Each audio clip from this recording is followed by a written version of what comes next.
Welcome to 3 and 3. My name is Jason Weaver.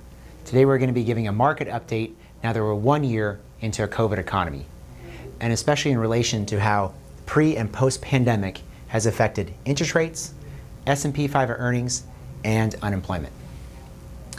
So interest rates. So long-term interest rates plummeted as the pandemic and economic shutdown took place.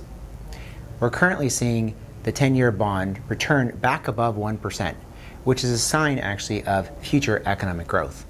And a rise in long-term interest rates is usually the beginning or early phases of an economic recovery.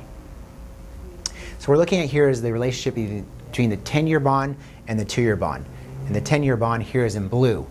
And in January of 2020, the 10-year bond was at 1.92%. And currently today it's at 1.34%. And the 2-year bond was at 1.59%. And it's currently at 0.11% because the Federal Reserve is keeping short-term rates lower in order to stimulate economic growth.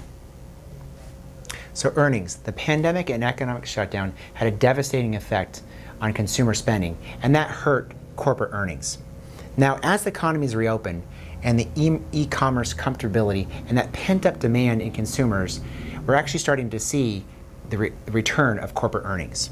And according to Goldman Sachs, by the fourth quarter of 2021, we may have the same earnings that we had in the fourth quarter of 2019. So you can see going into, again, 2019, the S&P was trading for about 18.4 times earnings, and those earnings were about $174 per share. And as we plummeted because of COVID and the economic shutdown, earnings actually looked terrible. But now as they're starting to come back up, by the fourth quarter of this year, we should be back to about the 174 to 175 number.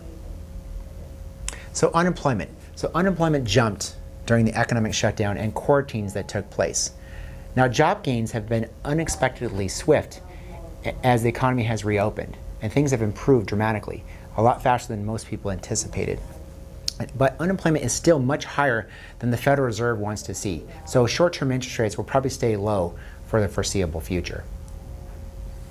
And going into actually the pandemic, you can see the unemployment rate was about 3.6%.